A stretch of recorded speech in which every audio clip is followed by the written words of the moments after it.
intentions of renunciation, intentions of cruelty, that any intentions have that direction. That one's both abandoning the pursuit of sensuality, the pursuit of the things of the world. Sound, smells, taste, touch. But also abandoning them in a sense without any anger, without any aversion, without any hostility, without any self-punishment. One's abandoning for the sake of ultimate freedom. It's not abandoning them just to make one's life more. Taking any intentions of harm or punishment towards oneself or anyone else. One's simply letting go of all the things of the world that one has to let go of no matter what.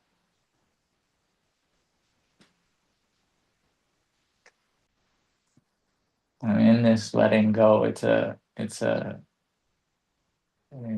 letting go without any pushing away, without any anger, without any aversion, without any cruelty, without any punishment. It's just a gentle letting things go of all the pursuits of the world. And the next 3 steps of that path are having a basis of morality.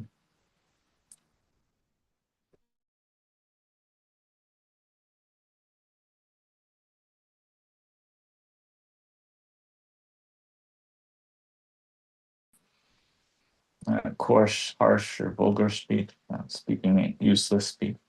Someone's letting go of all those types of activities that lead to cause problems at a verbal level.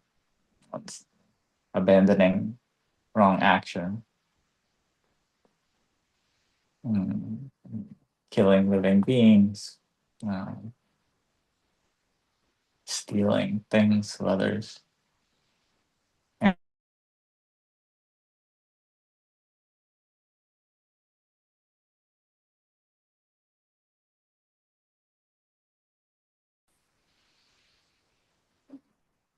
And one's behaving it in terms of right livelihood. Right livelihood was determined or defined primarily for monks, and there was a lot of activities that didn't have anything to do with spiritual development, or at least did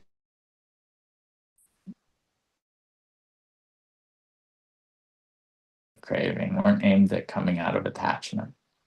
So for monks and nuns, things like kind of reading people's fortune or predicting the future or doing kind of various types of blessings or healings, like all of that was prohibited. Not because they're immoral things, just because they're still things of the world, they're entanglements of the world. And even just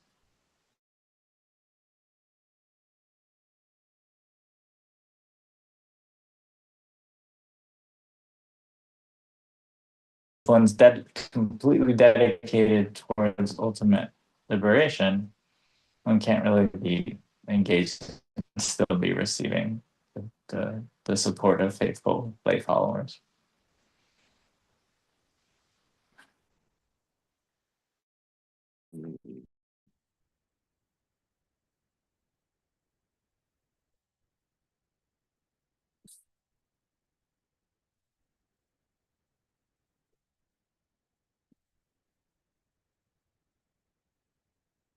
And the last 3 parts of the path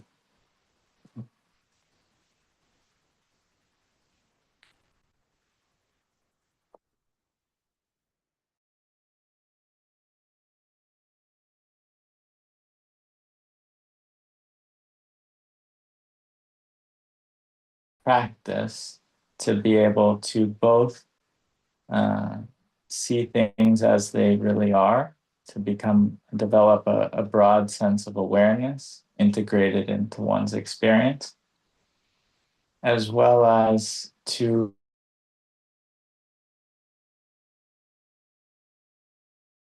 so the first of these is right effort, right remembering, and right concentration. And right effort might even start in one's daily life, but it becomes more formalized in the context of a meditation practice.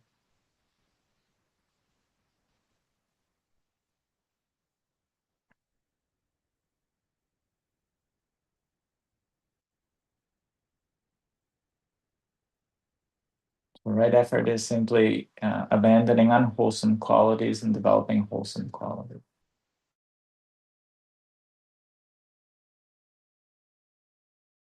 Same time. And the first of the wholesome qualities is right remembering itself, right meditation.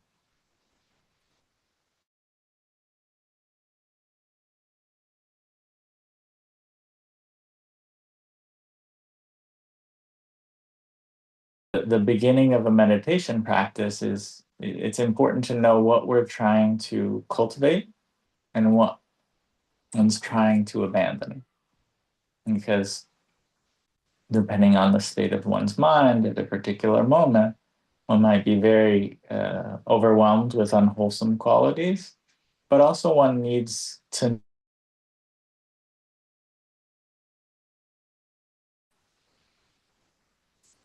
And so there's those two, right effort and right kind of remembering, they go hand in hand. Those are two qualities that are being developed kind of simultaneously.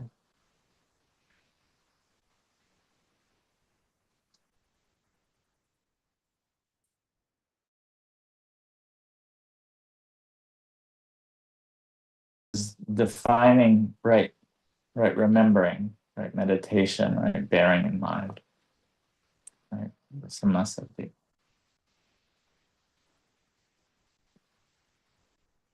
The Buddha described there's four bases, four establishments of right remembering, that you're remembering, but you're not just remembering in abstract, you're remembering in the context of your direct experience. So he described four establishments, four bases, four places.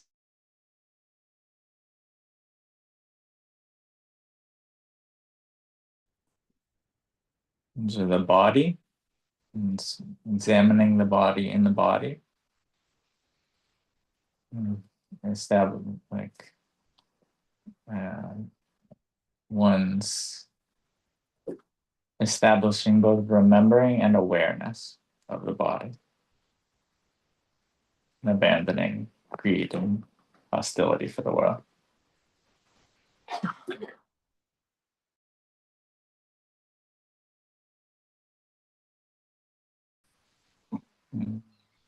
Establishing awareness and remembering.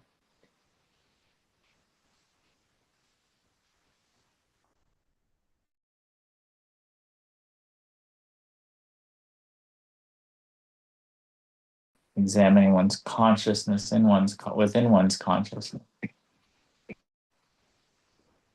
And examining eventually the qualities, the characteristics of phenomena or characteristics of one's consciousness as they're arising and passing on.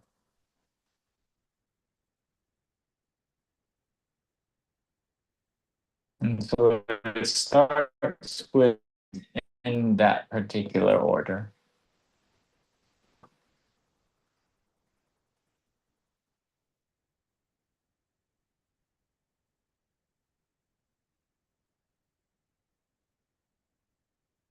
And so he described four steps to initially establish that awareness of the body in the body. And this provides a basis, a grounding, a place to begin one's practice.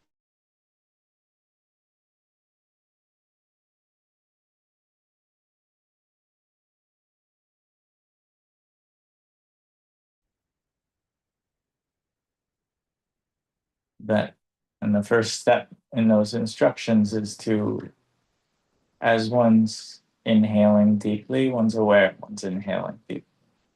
As one's exhaling deeply,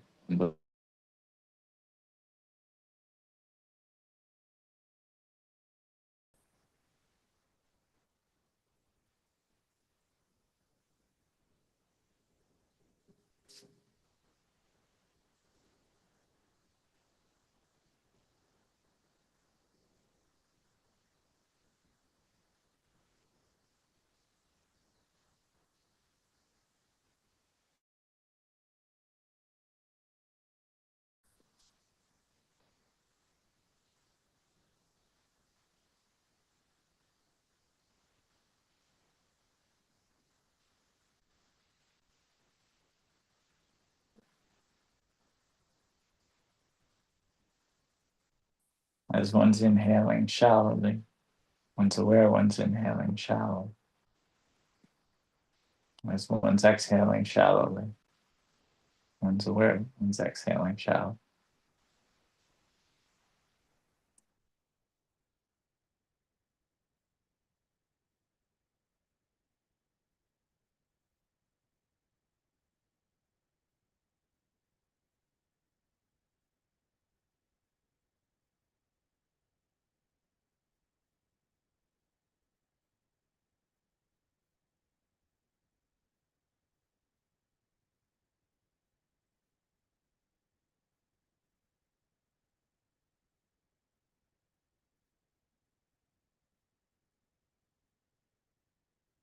And especially if one's mind has any unwholesome qualities, it's sometimes useful to just stay with that awareness of the breath. We keep focusing on awareness of the breath.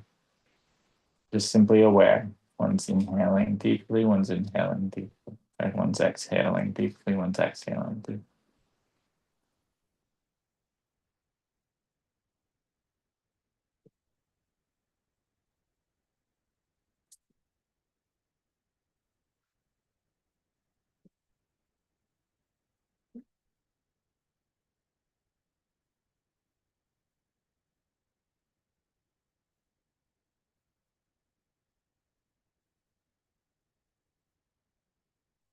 One's,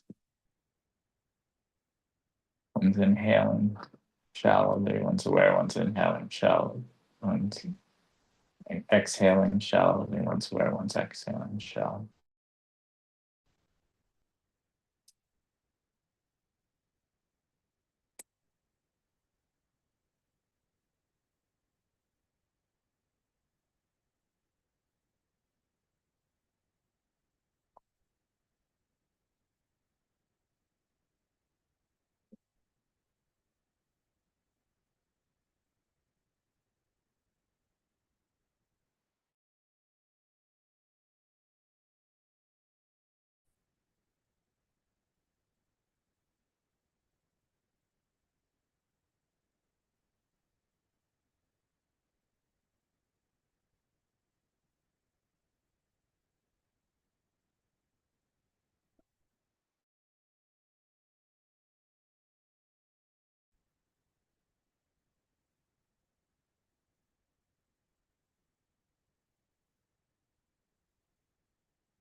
At this stage, it's useful to know what the unwholesome qualities, the coarsest blockages, obstructions to seeing breath. These are what they call them nivaranas, blocks or blockages. They block one from being able to tune into one's experience and to experience it directly.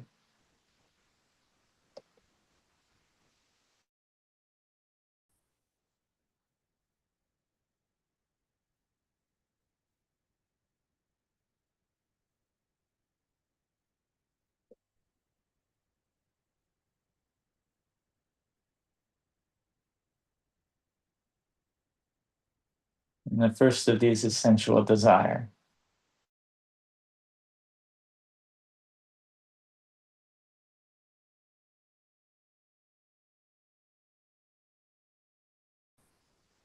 things regarding other people, anything in the realm of sight, sound, smells, taste, touch, any sense object whatsoever.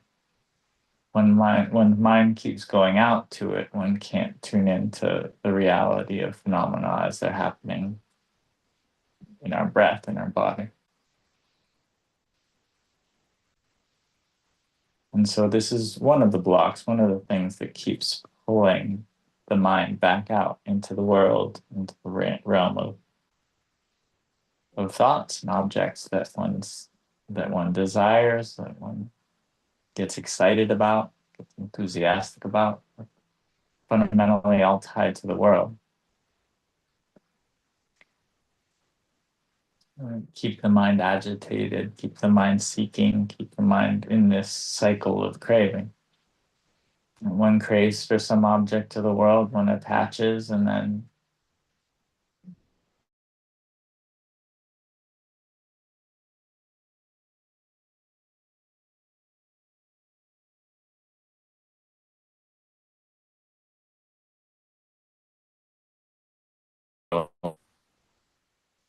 just in the cycle of birth and aging and death, which is pulled back into existence. It's the fuel that keeps the cycle of existence going.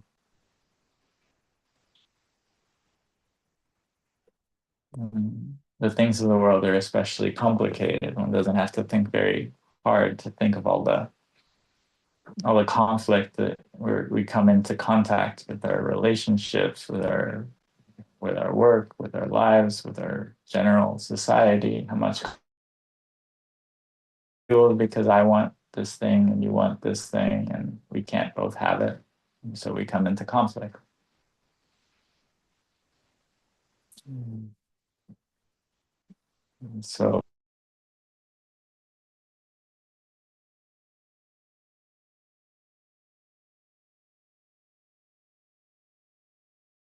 those things go. Be content without the things of the world. And they weren't really able to possess them anyway. They're always going to be in danger.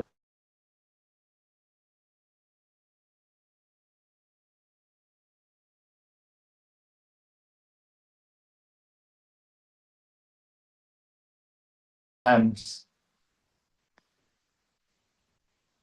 sometimes if one's mind is just gently going out to like, oh yeah, I like that thing, and pursuing that thing, sometimes it works to just keep coming back to the breath.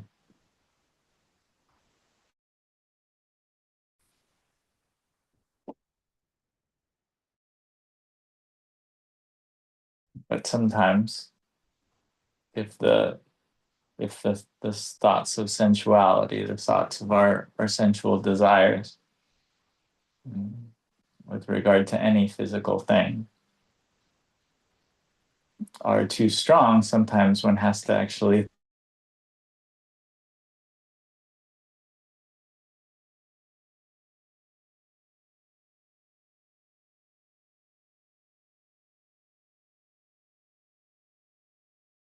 the body and the body. It's another type of right remembering, right meditation, right mindfulness is examining the true nature of the body, examining, okay, this is just made up of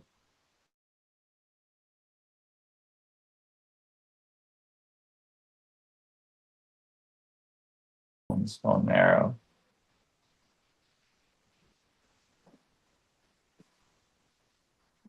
You can go all through all the organs, all the fluids of the body, if you wish.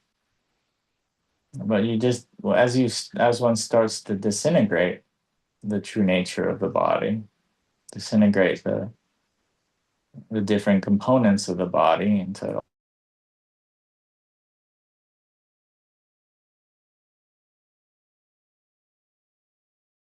the external, the skin, the hair, and the nails, the teeth. As you, and there comes a point where we're not so entranced by it, not so infatuated by it. it becomes easier to let it go and come back to our direct experience.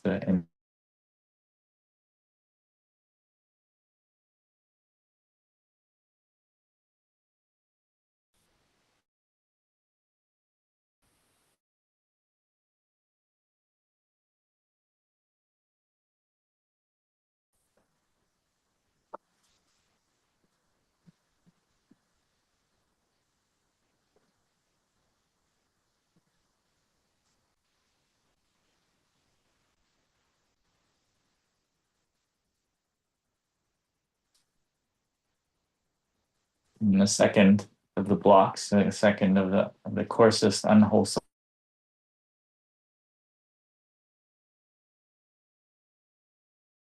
or true nature is hostility. So sometimes we're infatuated with the world.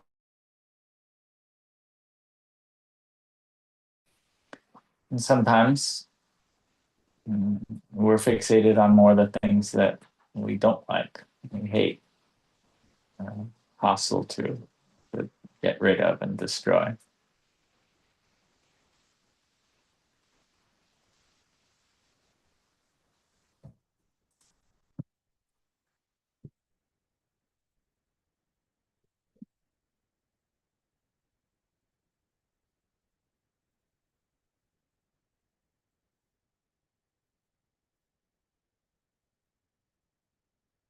Similarly, that fixation on something,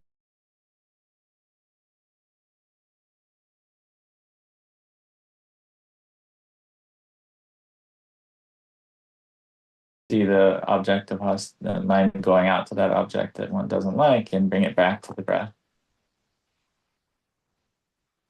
Experience the in-breath, to experience the out-breath, experience it deeply, experience it shallowly.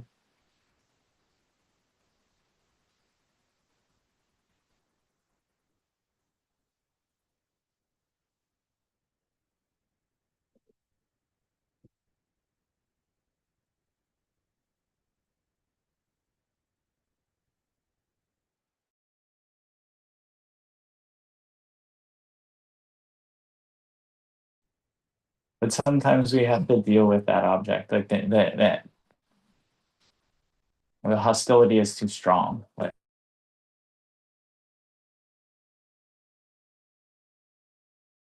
is this not having very much success with that?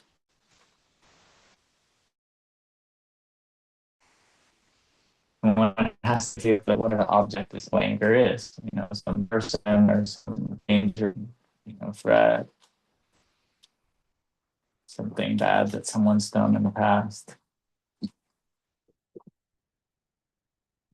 And to try to abandon the hostility, Buddha recommended to try to establish a sense of compassion and sympathy for all the suffering in the world.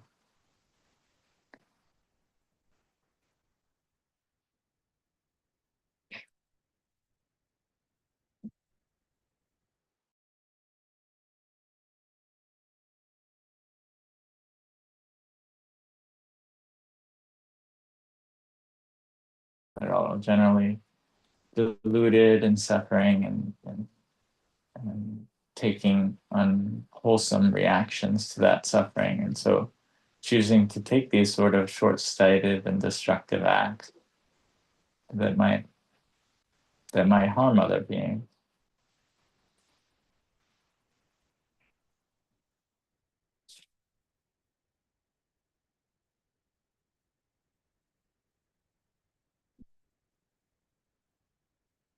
And so the more one can see those beings as suffering, the more one can experience, understand that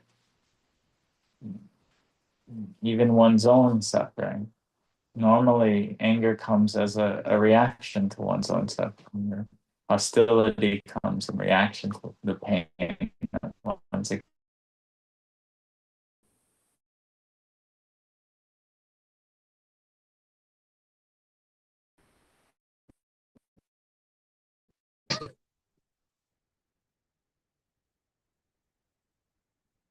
the more one can replace that hostility with a sense of compassion, seeing the suffering that all beings are suffering.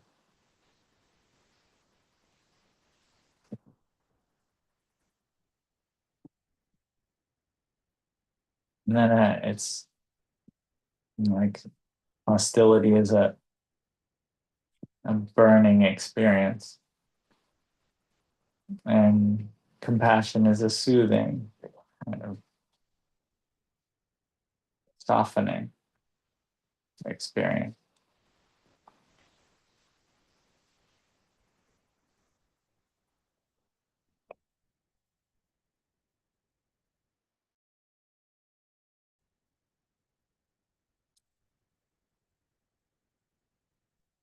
So when we're able to establish some basis of compassion for all the suffering in the world, or even just our own suffering, just acknowledging our own suffering and acknowledging how painful it is and how difficult it is to deal with,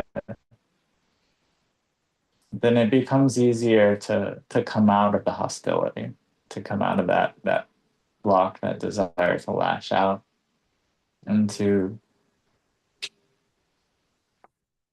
and once the intensity and the burning of hostility sort of dies down, we can return to the breath or whatever meditation object one chooses, but eventually tuning into one's experience in the body, one's experience in the breath. As one breathes in, as one breathes out.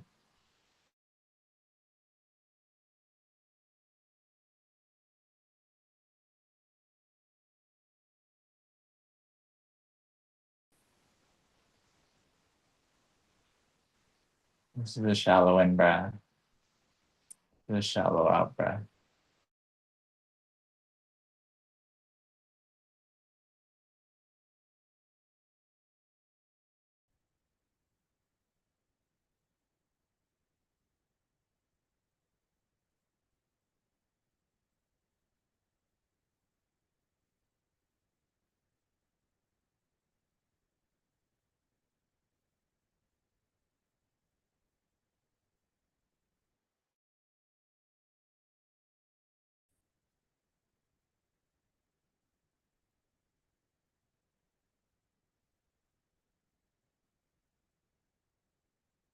And so it's useful to know sometimes uh, deep in breaths and deep out breaths tend to be slightly more coarse than shallow in breaths and shallow out breaths. So if one's really struggling with trying to maintain awareness on the breath, then sometimes it's useful to take a few intentional breaths.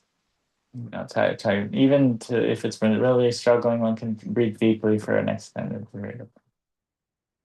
Normally, because we want to see the nature of our experience,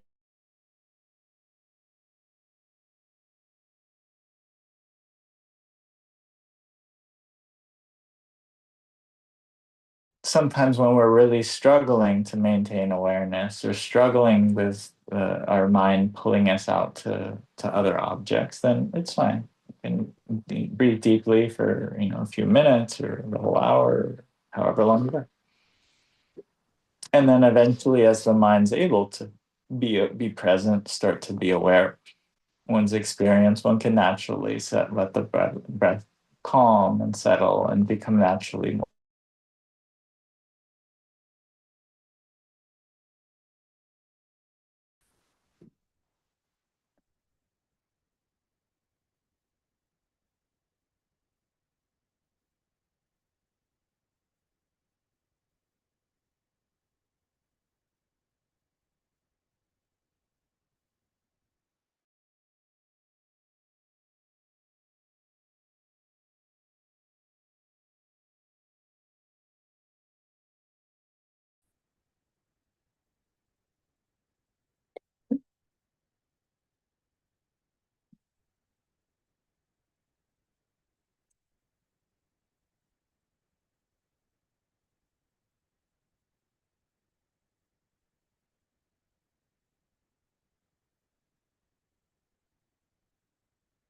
The next two blocks, first two blocks for sensual desire and hostility, the next two blocks are sluggishness and sleepiness, and agitation and worry.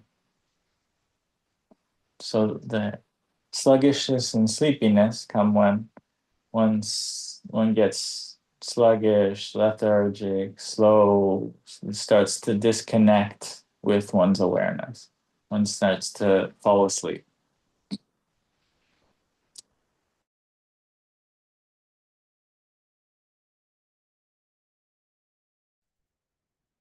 And has too much energy, is too agitated, is too stirred up, is too worried about, from over anxious. And so with sluggish and sleepiness, there's kind of not enough energy. And with agitation and worry, there tends to be an over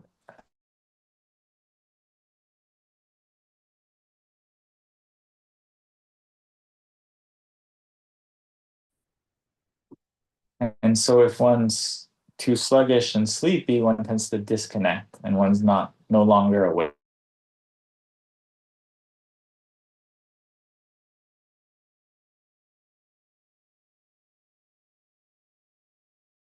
Agitated that one can't settle one's awareness on an object. One tends to, one's mind's jumping out to different things that one's worried about, or just too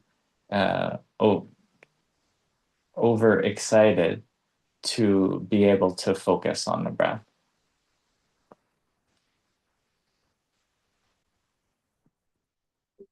And so, depending on if one tends to be a little too sluggish or sleepy, or if one tends to be overexcited, then one needs to sort of adjust to compensate to go against that block. If one's too sleepy and sluggish, one needs to put more energy to, it can be turning on a light and open one's eyes, but put a lot of effort and direction and attention into focusing on one's breath, or whatever the meditation object one might be choosing, but staying alert, staying aware, focusing, putting a lot of energy. One can even do sort of walking meditation instead of sitting meditation, to try to stay awake and stay present and stay aware.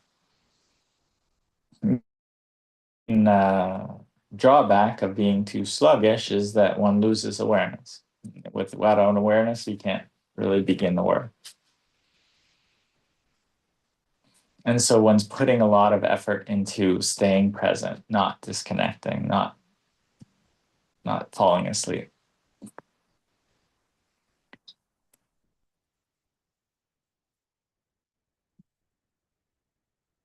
And when one's over agitated or excessively worried or anxious, it's just too much energy. One needs to put extra energy on calming one's consciousness, on relaxing one's body.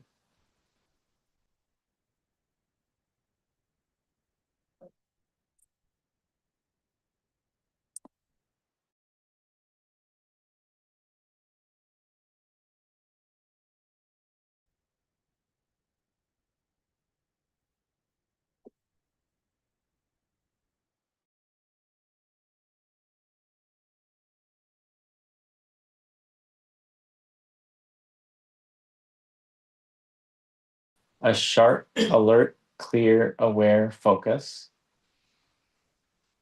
and also a sense of calm and relaxation, freedom from any tension anywhere.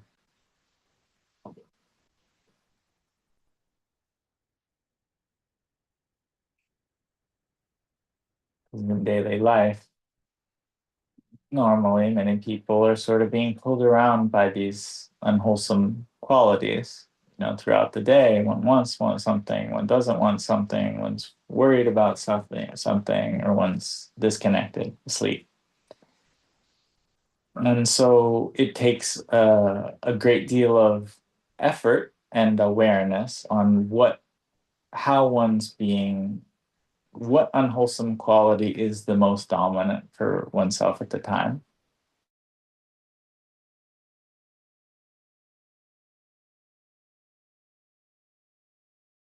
one puts more and more effort and more energy and keeps pushing oneself to be even more agitated, to push even harder, to focus even harder on the breath, then one tends to only get more tense, more agitated, more, there doesn't tend to be any good results from that. One doesn't ever move into a space of calm, balanced awareness. If one's already sluggish and sleepy and one relaxes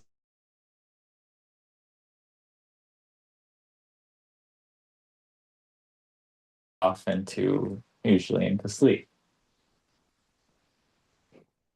And so, and also, like, if one is already really infatuated with the things of the world, with other people, and focused on all of the beauty in the world, then, and one only thinks of kind and compassion, then it's going to bring oneself back into the world. It's going to be very easy to fall back into that infatuation.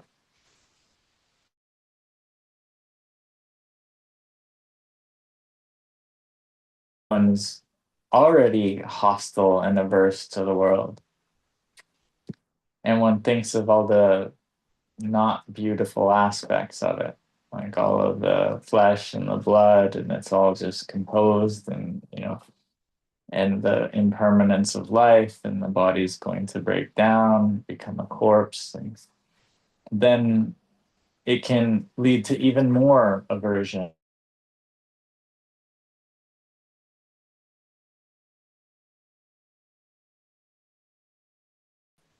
to the world. And so it's important to know where one's mind is going and what's throwing us off balance. So if it's more infatuation, falling in love with the world, you just look at the not beautiful aspects, look at the impermanence of things, looking at the natural deep nature of the body to age, and nature of anything we hold on to in the world to be eventually separated from us, and to dissolve back into the elements.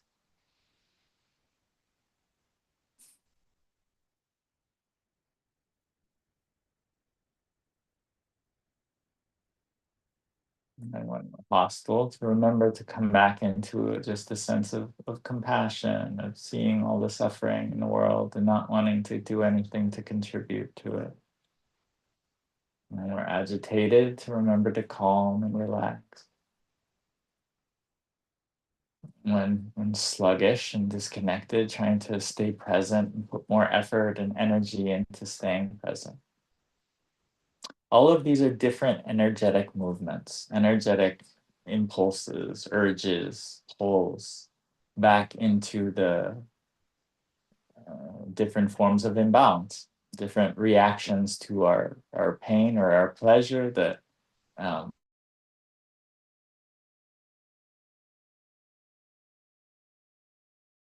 but establishing this experience of balance, calm, balanced awareness.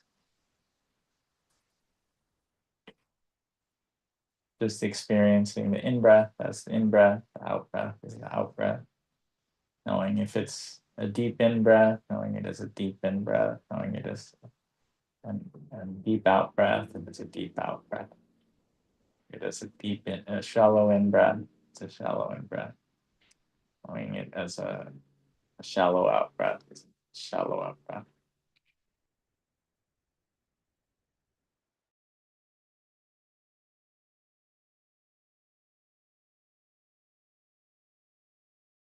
As well as the reality of what's going on in one's consciousness. If one's agitated, one's breath is affected a little bit. One's sluggish, one's breath is affected a little bit.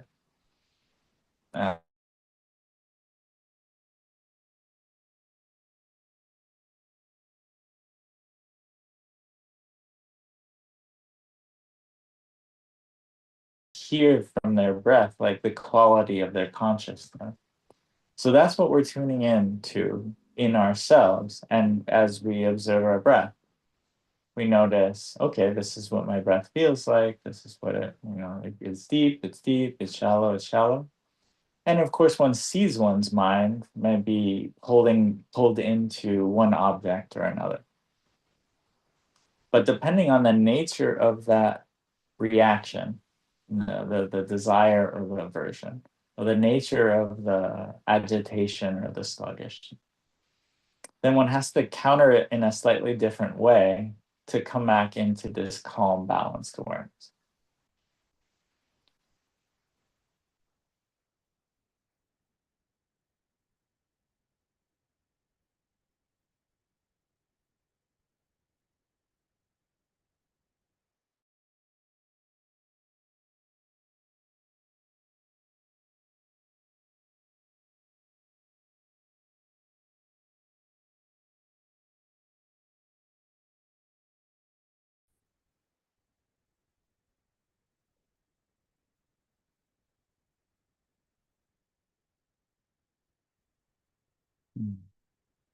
And similarly, if one just focuses to initially, because these energetic impulses that we have pulling us around according to our desires and our aversions, it takes some effort to maintain focus on the breath.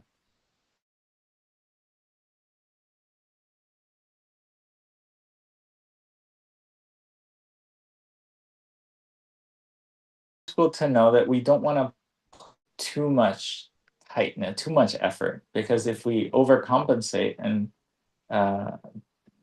pull too hard on the breath, create too much tension on the breath, we might be focused, but we're creating another type of tension, which isn't a calm and balanced and free experience. And it's just extremely tight around one's awareness, around the breath, or around whatever meditation object one's chosen.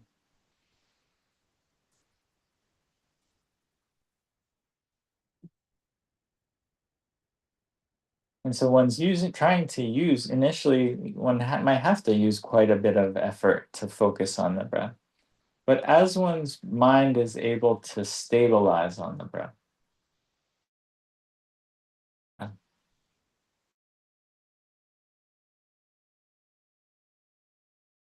eventually one's not putting any effort at all in. It's just relaxed onto the breath. It's just stabilized on the breath. Mm-hmm.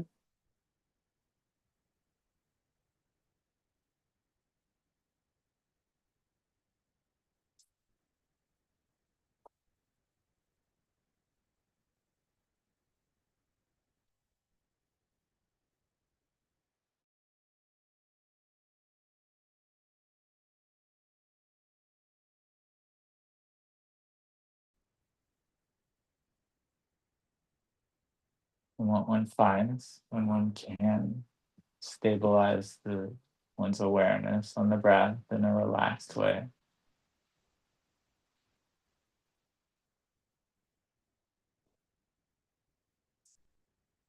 is that calm, balanced awareness feels good.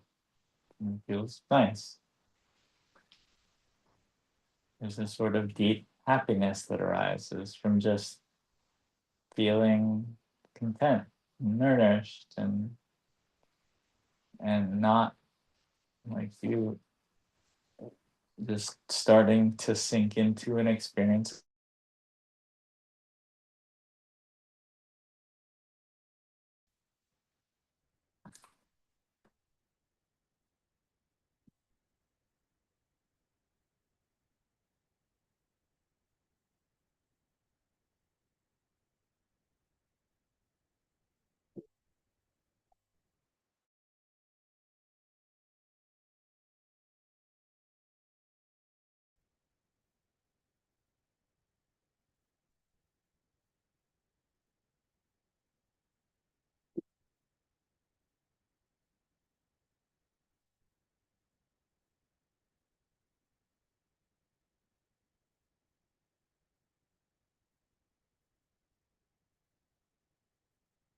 As one's able to focus on the breath and maintain one's awareness on the breath,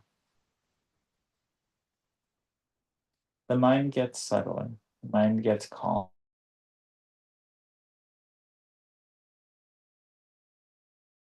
And we settle, settle, settle, settle, settle. The mind also is getting more and more subtle, subtle, subtle.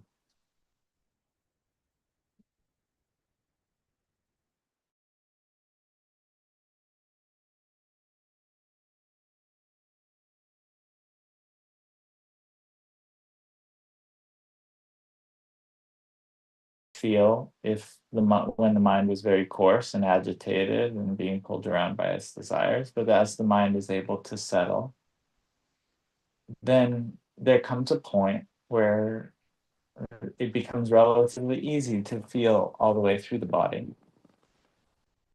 So you might be able to, while still aware of the breath,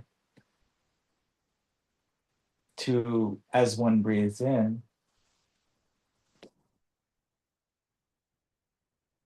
experience the whole body.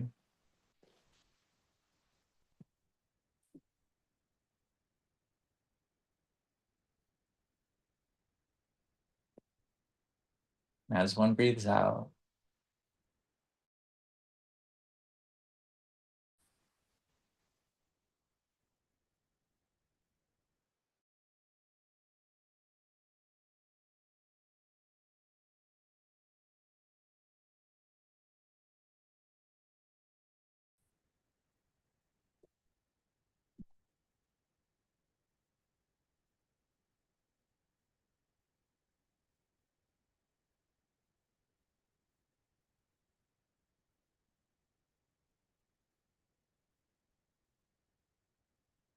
and as one's able to experience the whole body,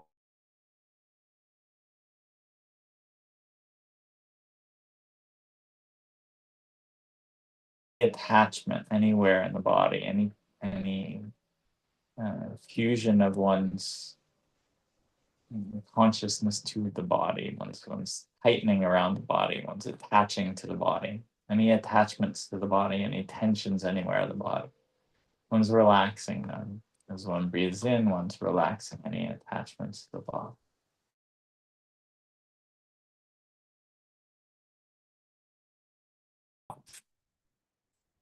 Relaxing any attachments to the body.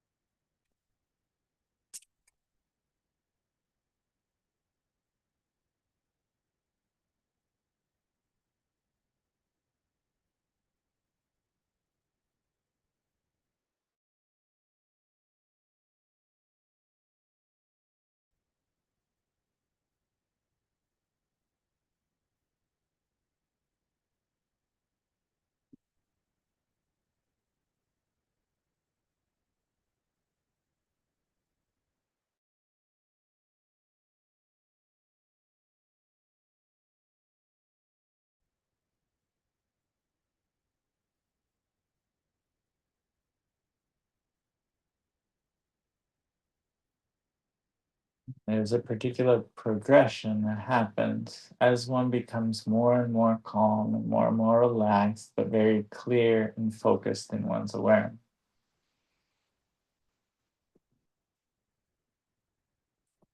That same just sense of well-being and contentment and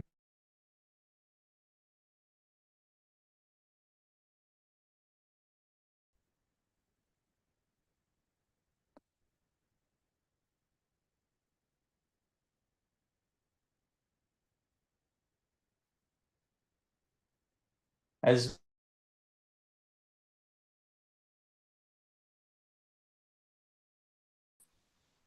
it's kind of like we're filling a reservoir of energy, of nourishment, of spiritual power.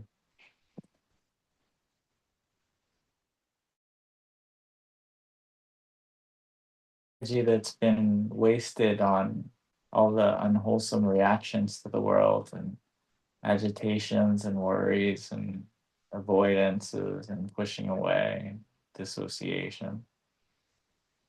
That all of that energy is able to collect and sort of fill the tank of energy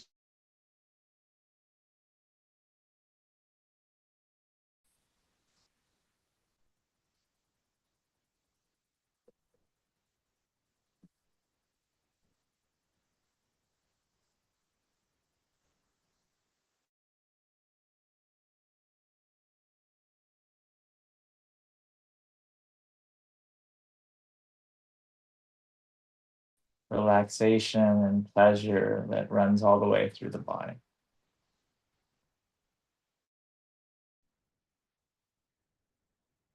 It's not something that you really create. It's just a natural consequence of feeling calm and peaceful and rested, and eventually you just feel joyful. Like the energy is there. Um, that's the sort of natural having this all of our life force sort of collect, and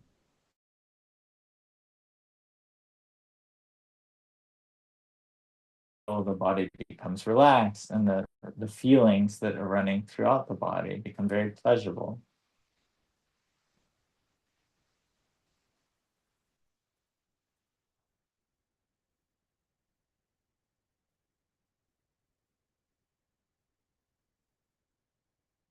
And from that state, it already that goes from withdrawing from the world, from separating from the world, from not letting the mind go out to the world. Uh, and it can, let's say, withdraw even from the thoughts and the mental movements that tend to be pulling ones around, and whatever thoughts are left when that sort of joy takes on, they're already not as coarse as the normal thoughts. They're not kind of tinged with the agitation of normal thought,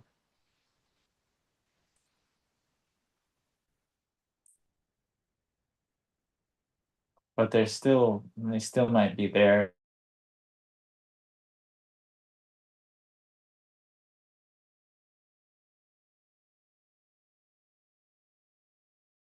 that one's able to experience in one's body.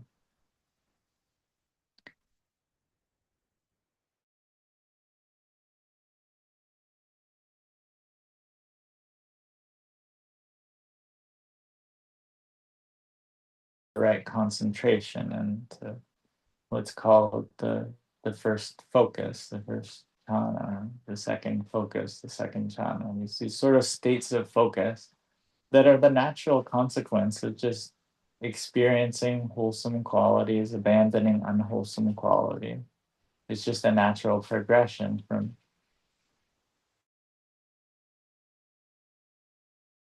all of these self-destructive emotional behavior.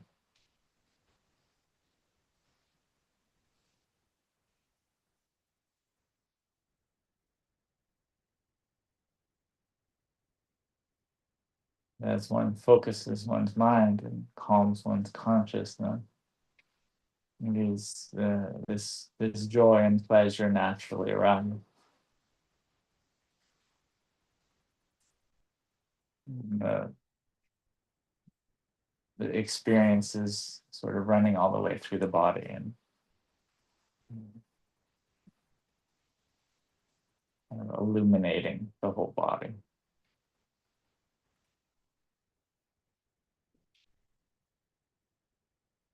Joy and pleasure, like just sort of naturally, there's a sort of natural flow of energy. And also it's totally fine and useful sometimes to be tuned into the subtle ways that the breath affects this natural flow of energy that's running through the body.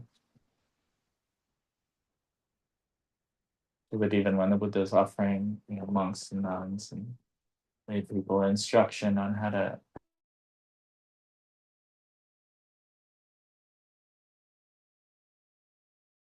feeling joy, one breathes out.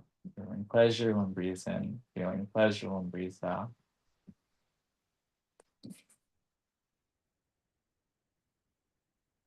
Feeling one's attachment to consciousness, or consciousness attachment of consciousness. One breathes in, experiencing attachment of consciousness, one breathes out. So actually,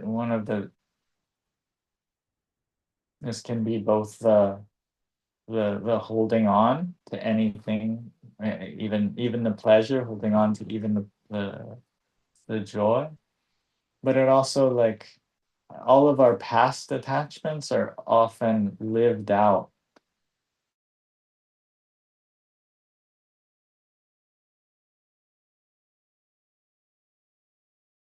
one notices this. This is just what happens all the way through the progression of meditation. That one will be calming,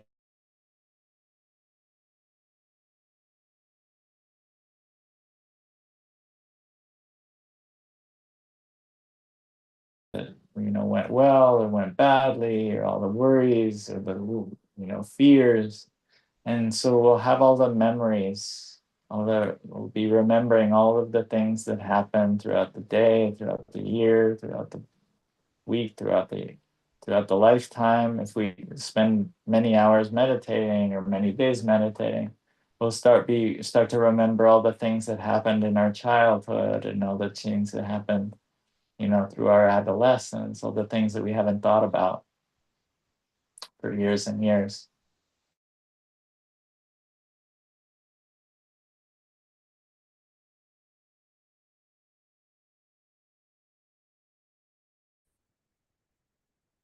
And so whatever that emotional impact was, whether it lives itself out through a thought or an emotional habit or an experience,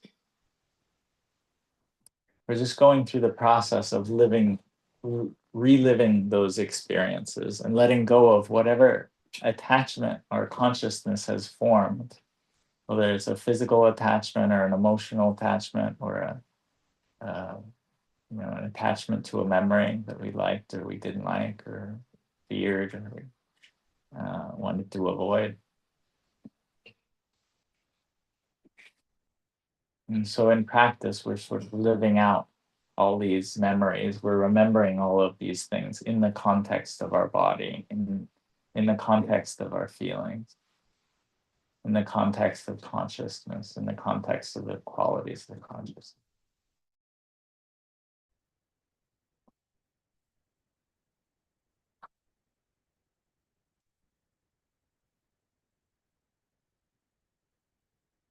And so bit by bit, one's releasing those attachments of consciousness,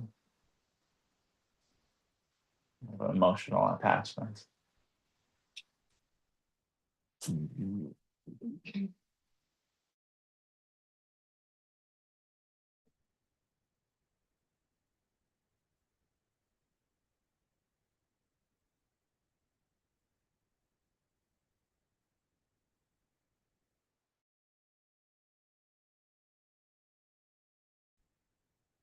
Relaxing that emotional attachment, that attachment of consciousness. Whatever past memories are coming up, whatever feelings are coming up, whatever associations or recognitions that we had of the past that left some impact on our consciousness, some emotional impact. And we just see them arising and passing away and let them arise and pass away, let them pass and let them go. Let that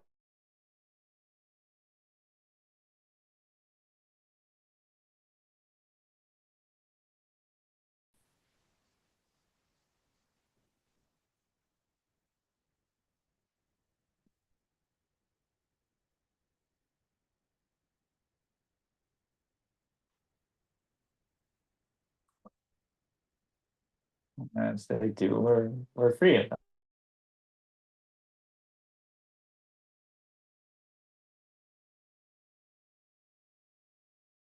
Whatever we're holding on, as soon as we see it as, oh, that's just an impermanent thing, it happened long ago, that's long in the past. And we experience whatever emotion was associated with that, whether it's desire or fear, excitement or hostility.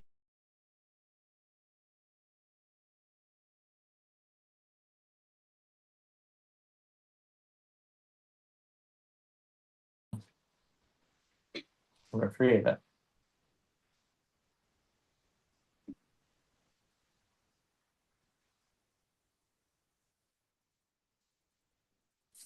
And as this process starts to unfold, and as we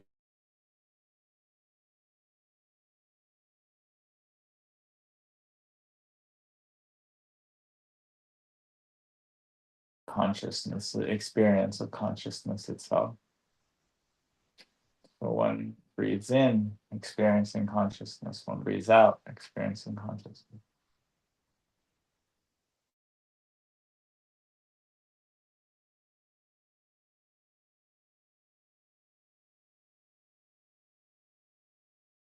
Sort of as one sort of let goes of the outward going flow of consciousness, it tends to settle sort of in the center of one's chest.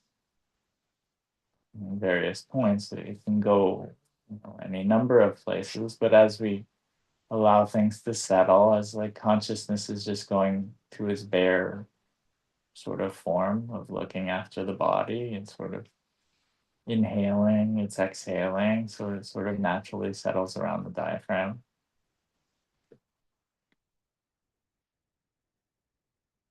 As it withdraws from the things of the world and as it withdraws from any unwholesome states, just naturally it withdraws to sort of this place inside our chest.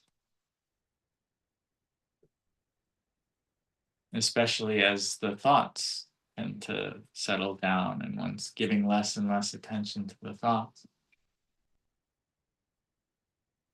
And it doesn't have any reason to, let's say, go back up to the brain and the mental movements, because it's just a very coarse, a relatively coarse experience in comparison to the calm and the unification and the settling.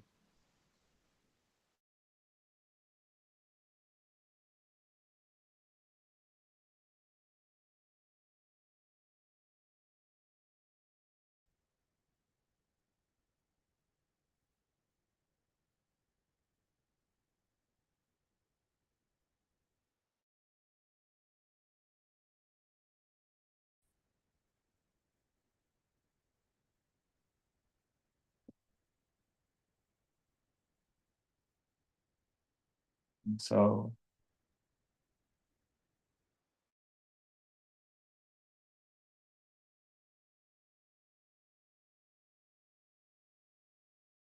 making the consciousness deeply happy one breathes in, as making the consciousness deeply.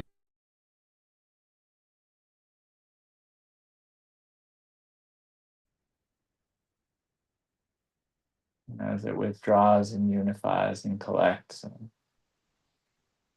as one concentrating the mind, one breathes in, concentrating consciousness, one breathes in, concentrating one's consciousness, one breathes out.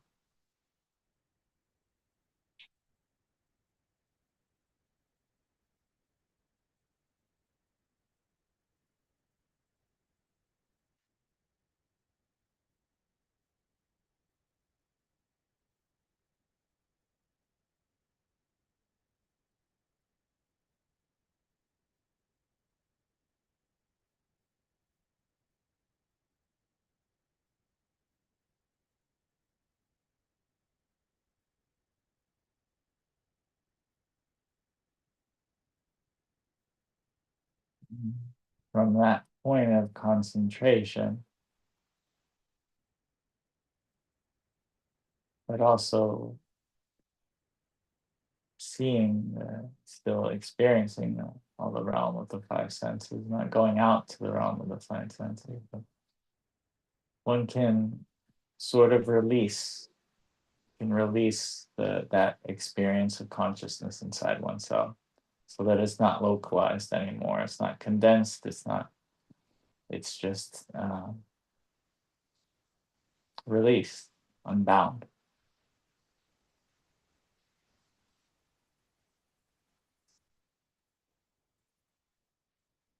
Letting go. One liberates one consciousness, one frees one's consciousness, and breathes in, freeing one's consciousness, and breathes out.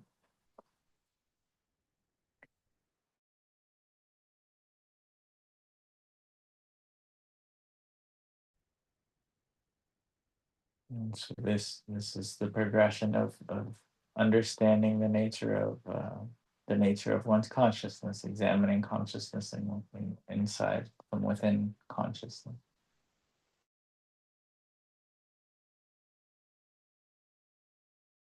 Of remembering. And seeing the nature of phenomena. So this is really the cultivation of wisdom, and this is what allows oneself to not just liberate one's consciousness temporarily, but to abandon craving, to dissect the nature of the object of one craving so that one no longer craves for it, so that craving dissolves, craving subsides. So one examines the impermanence of phenomena. One breathes in, examining the impermanence of phenomena, and breathes out. So this is any phenomenon, any sight, any sound, any smell, any taste, any touch. It's examining the impermanent nature of all those phenomena. And seeing the sort of fleeting, impermanent nature of them, understanding that they're not really mine, not really me, and starting to let them go. And examining the fading away of phenomena, one breathes in, examining the fading away of phenomena, one breathes out. Examining this dissolution of phenomena, one breathes in, examining the dissolution of phenomena, one breathes out. Examining complete relinquishment, complete letting go of phenomena, one breathes in, examining complete relinquishment of phenomena.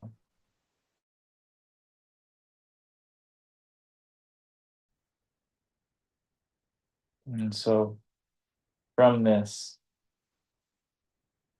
let's say, calm, balanced, focused experience, one starts to be able to see seeing, hearing, smelling, tasting, touching, mind. Sight, sound, smells, taste, touch, phenomena. The perception of hearing, perception of seeing, perception of hearing, perception of smelling, perception of tasting, perception of body, perception of mind. So all of those coming together, the perception with the sense base, and the feeling that arises from the sense base, the feeling that arises from seeing,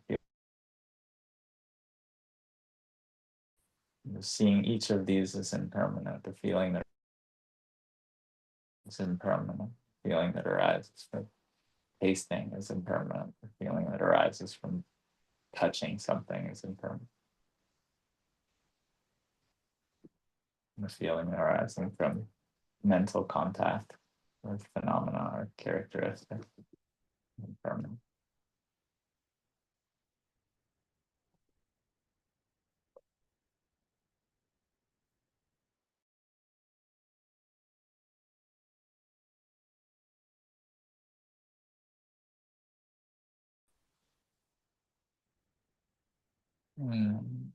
Those three types of sort of the right effort, right, remembering, right, concentrate, right, and right concentration all come together to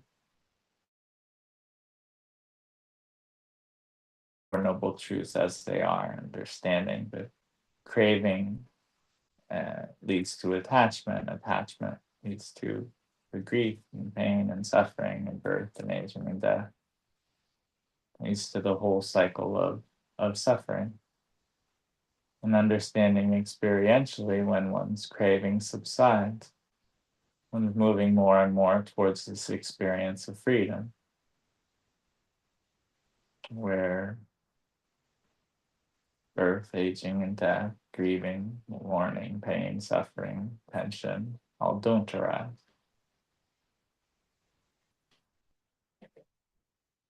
And so as one gets more and more familiar with the experience of being free, having let go, having detached, having unbound, and the subsiding of craving, one can see very clearly the difference between the two. the experience of craving and attaching and suffering and grief, and being born and aging and death and the whole cycle.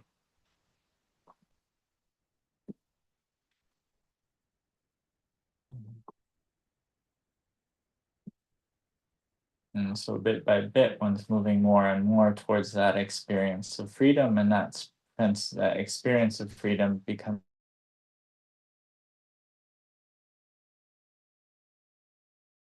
space for any old attachments to arise. And as those old attachments arise and subside and arise and subside, one's more and more unbound from any underlying tendency to any unwholesome quality, any underlying tendency to sensuality, any underlying tendency towards existence, any underlying tendency towards non-existence, underlying impulse. As one's freed of any impulse, any of these sort of conditioned reactive emotion, one's freedom is more and more complete, until the point where there is no more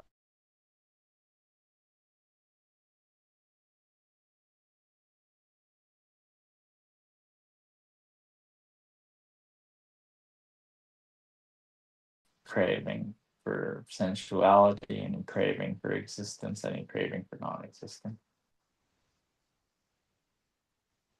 And that's the ultimate purpose of the entire path. That's the purpose of the meditation.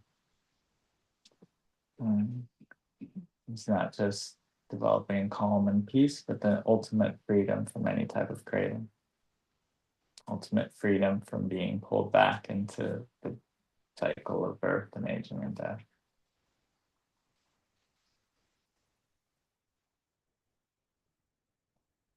Thank you, one thing. I'll leave it there. But if people have any questions, feel free. Quý vị có câu hỏi gì không?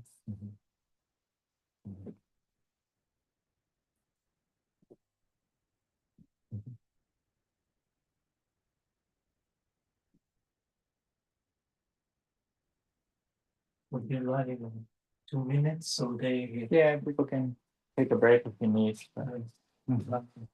Có ai có But actually, because it's already not that far from 9, so if people need to go up and stretch, like, and it's great. But I feel like if we take a break, we won't come back. This is not a break. I want to make sure that they have questions, but before that they understand. Oh, yeah, no, actually, it's all being recorded, and it's going to be translated. So I don't think you're going to have time to rehash the whole thing. Vậy là quý vị bình chịu khó nghe phần dịch tiếng Việt đó, xong rồi có thể email hay cách nào hỏi sư.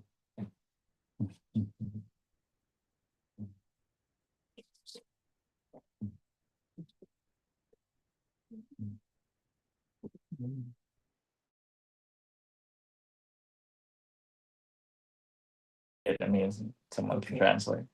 Quý vị có cần tóm được 1-2 phút cái bài giảng hôm nay không? Sư hỏi có anh có hỏi tiếng Việt gì không thì sư có quý vị muốn sao? Okay. But I want Ngọc to translate. She's gonna translate. If she's not willing to translate, nobody's translating. Yeah,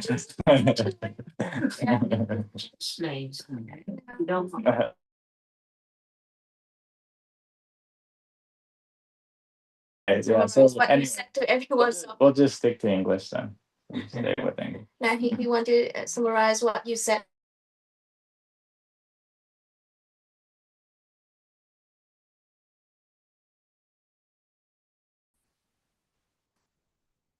Sư hỏi qua anh muốn hỏi gì hỏi tiếng Việt thì anh Khiết anh sẽ dịch lại cho sư, là sư sẽ nói lại cho Người ta đâu biết gì mà hỏi. Hỏi cái gì cũng được, tại vì sư hỏi. Vì có khi nãy giờ nghe nghe không hiểu gì sao hỏi. Nếu mà hiểu đó thì mới là biết hỏi, còn không hiểu hết sao hỏi. Ok, vậy là tôi nói nếu không có gì đó thì chấm dứt. Còn quý vị mà muốn biết thêm thì chắc phải vào bên kia tôi mới tóm được lại được đó. Mình tóm được rồi. Tôi phải xin phép. Phải xin phép. Chịu tốt được, mình tốt được mà xin phép đó. I have a question. Sure. During the meditation, sometimes I look at the Buddha, the way he sits, like using the, someone told me before, but I'm not sure if it's correct. I just want to verify with you. So when we sit there, like half lotus and full lotus, and our hand on the left hand, and we like wherever like the Buddha do. Is there any difference between the, like I'm learning when I do that before, I feel more tense. I have to be more like this and that. But what after I see the way you like meditate and explain, and then let it go and more relaxed, I feel more less tense. So how is, for me it's more comfortable that way, not to be tense, not to be more like in box. So can you explain more which way it like Venerable Buddha? Yeah.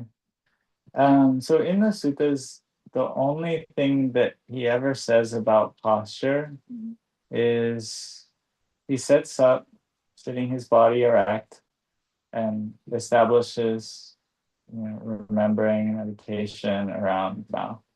Like that's the only thing I can ever think that he ever said about posture. Like it's useful to have your body, your back upright, because the energy flows a little better, and it's easier to stay alert. But I can't think of any time, I don't think even the term half lotus or full lotus like exists in the suttas. People were sitting on the ground all the time, so people were comfortable sitting on the ground, but I can't think of any time it was ever mentioned. So sitting upright helps. It helps you maintain focus. Like if you lie back,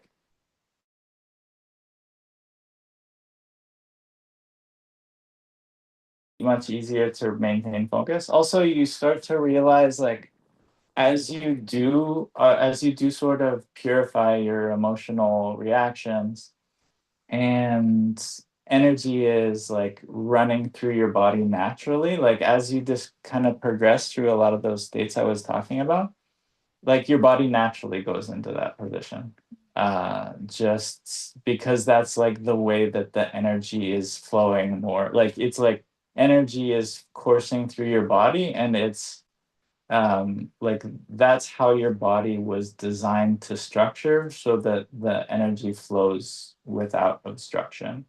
So if you're like, if you're hunched over, like, if you have osteoporosis, like you don't have to force it. But that's the way that like your, let's say, channel of the natural flow of energy like naturally flows like that. So, and the same thing, like when you actually have that experience of joy, like your body naturally sits up, because like that's what happens. I don't know why. So when you sit up straight, you kind of have like, your weighting, like your body weight, like resting on your skeletal structure.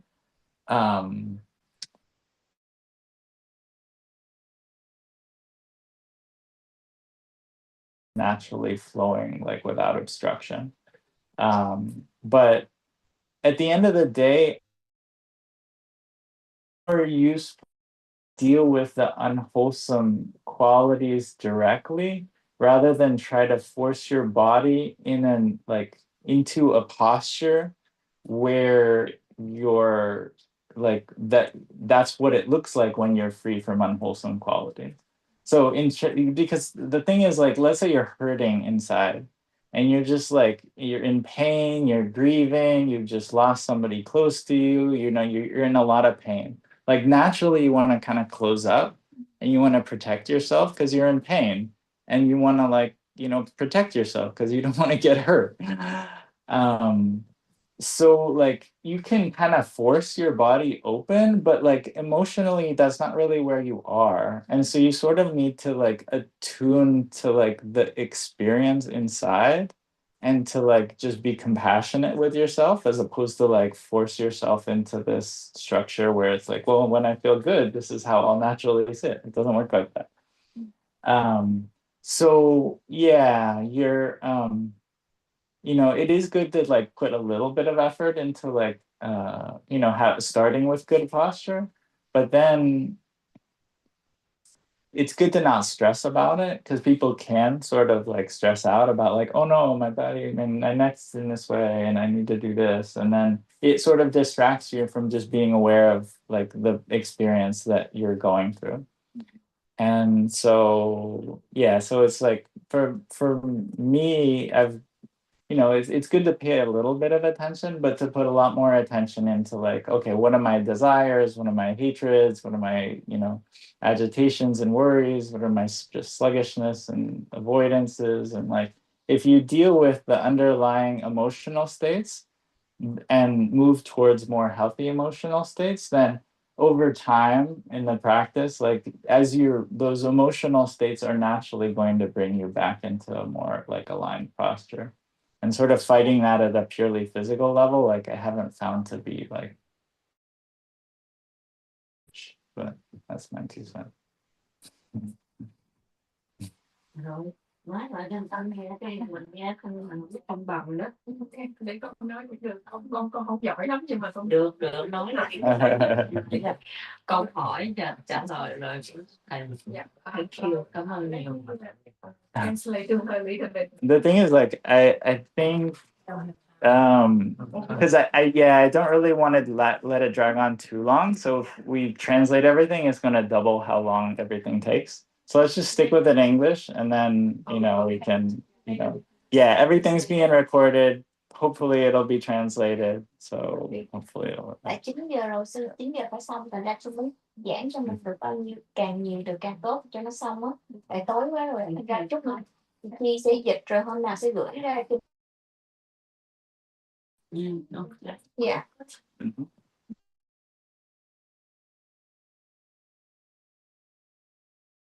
Hỏi như là mình có một lần mình có thiền về nhà chuyên chuyển 10 ngày, nhưng mà mình cái tháng mình có 10 cái thiên nhân, ngoài ra nó lạnh lắm á. Nhưng mà mình ngồi mình thiền 10 ngày có một lần mình ngồi đó mình trạng thái nó bị đúng đóng lắm luôn. Rồi nó có phần sau đó là nó ra mồ hôi, nó ra nước trong mặt mình, nó ra mồ hôi của người như đó. Nhưng mà mình cứ tưởng là nước thiệt đó, nên khi mà xong một tiếng lấy được nữa là mình nhìn ra nó cái thằng này nó không có nước hết. Đó là cái trạng thái luôn.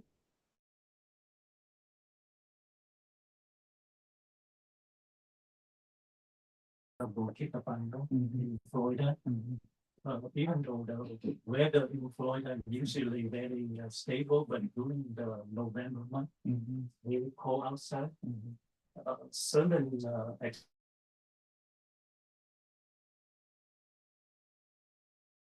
and then that's a phenomenon to see only the spring.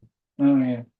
Yeah, stuff like that happens. I mean, it happens to a lot of people. I wouldn't say it happens to everybody, or if it's like, oh yeah, that's a good sign. It's just a matter of like,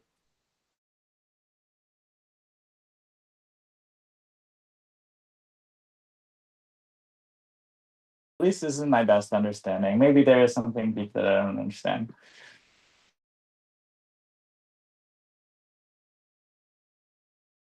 Questions like that, and I've never come into an example where it was something that like lasted for a long time. If it lasted for a long time, it's probably something physical. But if it's just a one-off, it seems to happen to a lot of people, and I've never seen any spiritual significance to it. It's just like your body's going through this whole. It's like, so this is my best interpretation of what's going on. Like all of these emotional stresses, attachments, emotional reactions, they all sort of leave a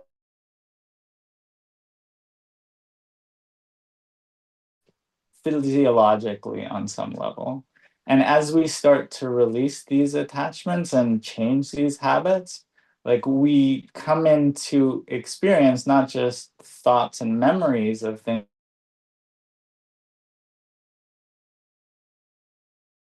to a physiological purification as well. And sometimes the body heating up is something that goes along with that. So I would say generally it's like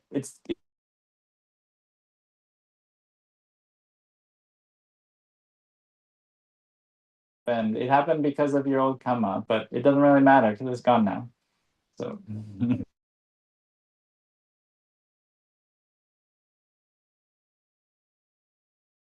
yeah. But then after her meditation, there's nothing. Oh, Nothing. What? like there wasn't actually any sweat. Nothing. Yeah, no. Oh. Huh. Yeah.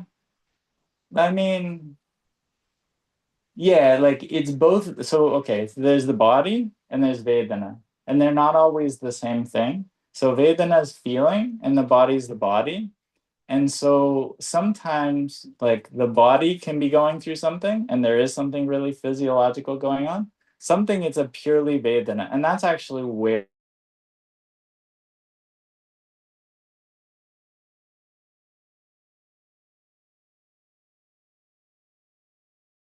it triggers something in feeling. But sometimes it really is purely feeling. Like it's just feeling, and it just is literally karma. Like it has nothing to do with the body. So again, though, like you don't need to figure it out. Like it's just a sign that you were living out some old karma, and now it's gone, and now you don't need to keep worrying about it.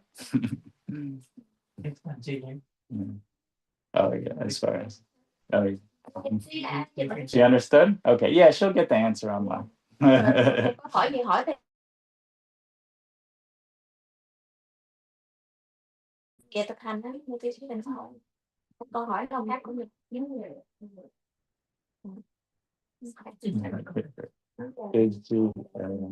Mà sao ok không sao đâu hỏi đi rồi đó anh hỏi nha lát kia đó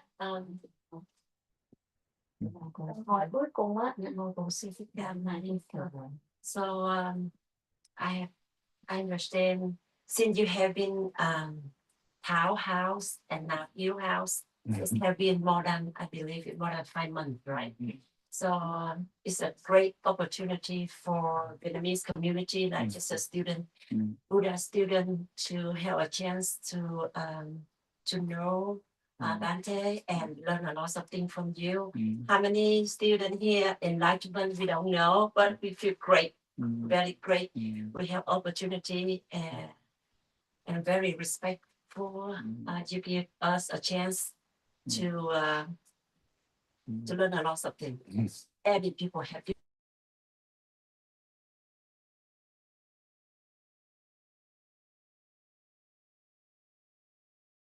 not only see you, we learn a lot of things and opportunity. You give us a chance to see. I don't know. I just see the Buddha picture, like Buddha picture, and with 1250 months to go together. And I don't know. I just feel like you one of the the monks in the Buddha period time. I don't know. I just think about always like that. So that's why I feel grateful and very appreciate you be here. Thank you very much for all the lecture and all the opportunity you offer us. You're welcome.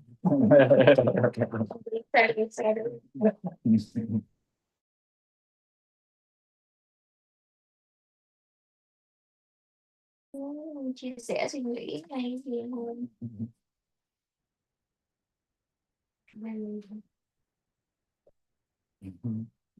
We'd like to thank you. Thank you for giving me the opportunity to learn. Thank you for opportunity for us to meet you. Learn from you, learn a lot. And during the time that you're here, there's a lot of lessons, a lot of things that every night when I meditate and I remember what you taught and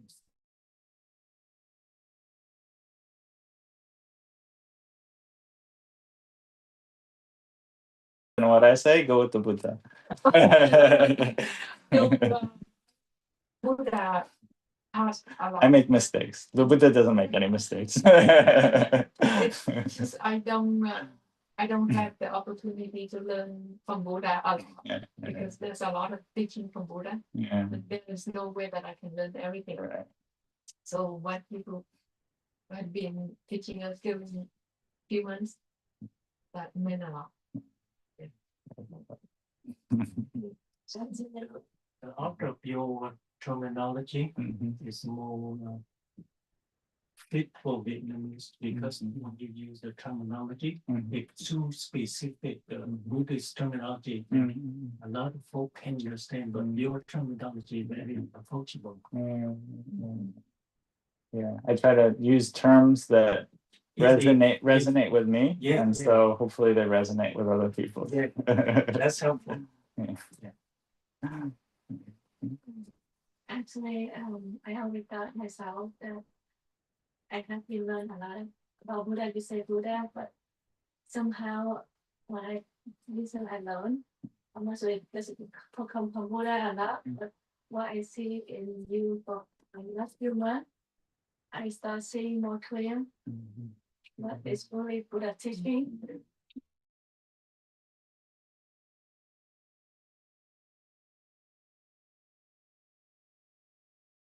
My practice is not clear enough. So even you talk about the false speech, I feel it's so important for it myself every single day.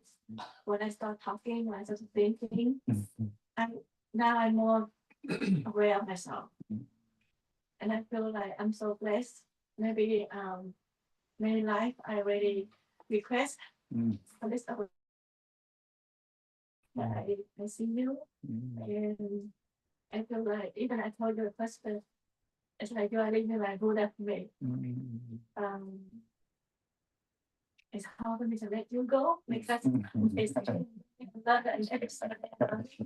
I hope one day remember you again. Thank you very much. Yeah, that's why I have to leave, is to teach people how to let me go.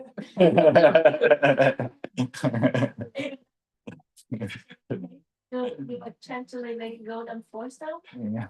and push them, but it's because I learned so much from I really appreciate that.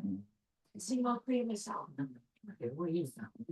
She asked you when you return, what is the date? Please Well- on your returning date. Yeah. She asked. Yes, there's a person that's been looking after the website, like that sort of where I am, and tries to keep track of if I'm giving a talk or something. That he wrote a line that he's very good at intuiting my approach. He said, like, Pante's life is fluid and unpredictable. So be patient with that. You want me to translate it? Yeah, please.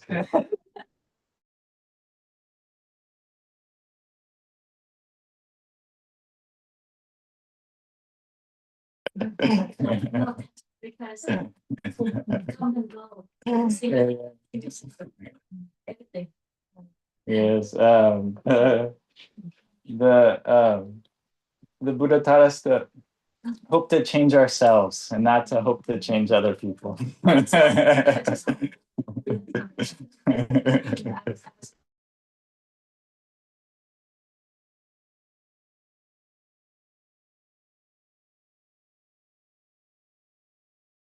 Hay theo dõi sư không? Chừng nào sư quay lại có quý vị nào muốn biết không? Yes, I'm excited.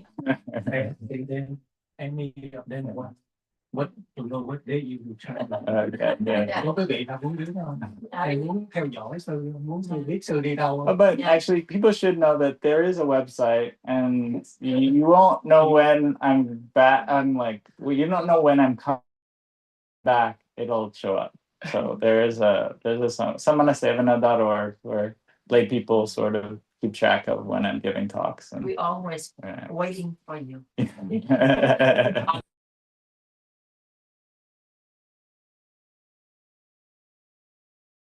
into the Yeah, so there's a WhatsApp group and there's a website. So for people that are, kind of curious every 6 months, like what happened to him? WhatsApp group của sư chưa? You have a WhatsApp group? I will add you guys after the class. Okay.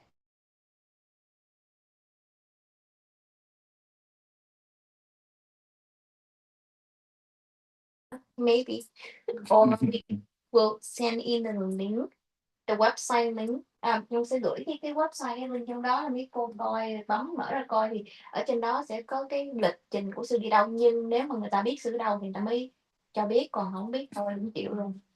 Or you can talk to Tao, just like let her ask like Tao, what happened to Bunker?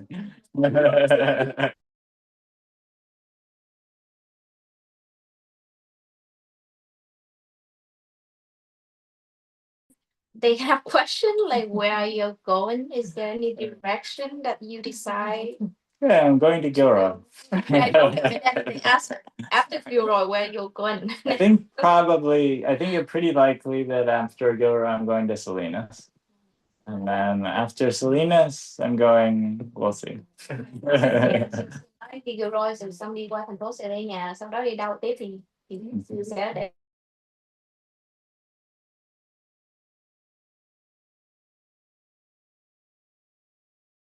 Like ended here, so the people are welcome to stick around, and even if they have questions in Vietnamese, I'm happy to stick around. Đấy biết mọi người.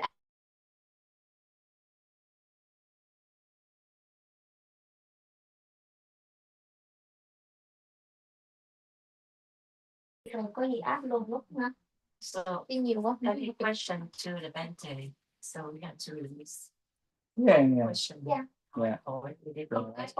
Hỏi đi ha, tranh thủ đi xong rồi sư đi đó. Giờ tức là thầy đi mà cũng chưa biết lúc nào thầy quay trở lại.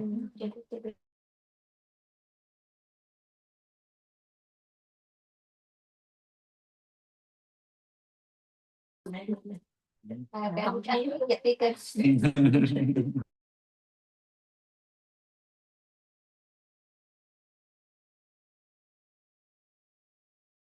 Trying. Yeah.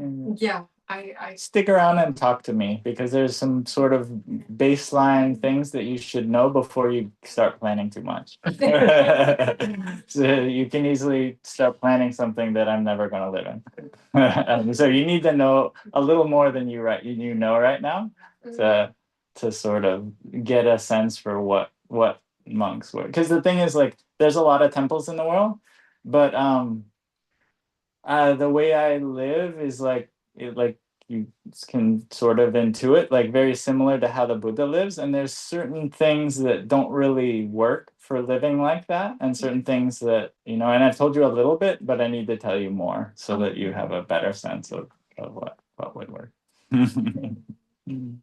Quý vị biết câu trả lời của sư cho câu hỏi muốn theo dõi sư, muốn biết sư về đâu, khi nào quay lại đây không? Biết sư trả lời làm sao không? Quý vị nào đoán được câu trả lời?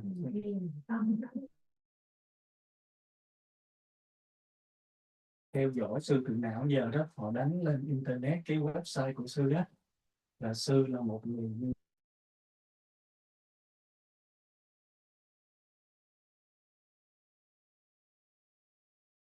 dài, cho nên sư rất là khó đoán, unpredictable. Rất là khó đoán. Unpredictable. Tại sao sư lại khó đoán? Tại vì cái cuộc sống của sư á là nguyên thủy theo Đức Phật, mình phủ duyên ở đâu thì mình đáp cái duyên đó. Cái tiếng Việt của tôi hay không cả, nhưng mà cái nghĩa của tôi hy vọng là quý vị hiểu ha. Từ vì cái chí hướng của sư, cái cách hành đạo của sư, như Đức Phật ở đâu cần ở đâu, duyên như là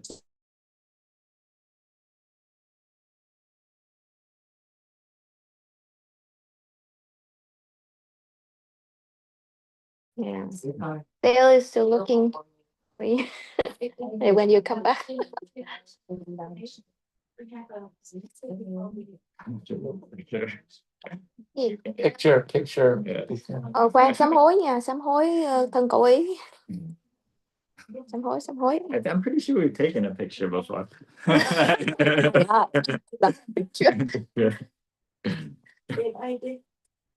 Sám hối chung hả? Anh sám hối đi chứ có ai biết sám hối làm sao đâu.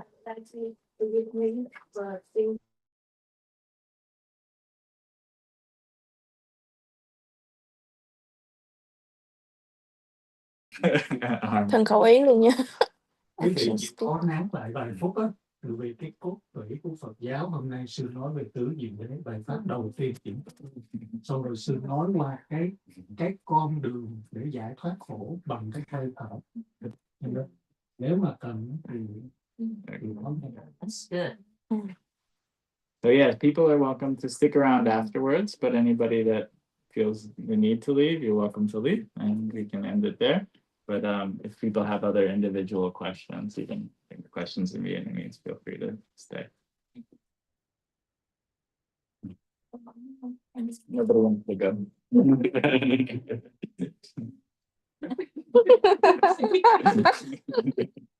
Well, we went to take a picture. Sắp hối sư rồi hồi hướng công đức cái nha mọi người.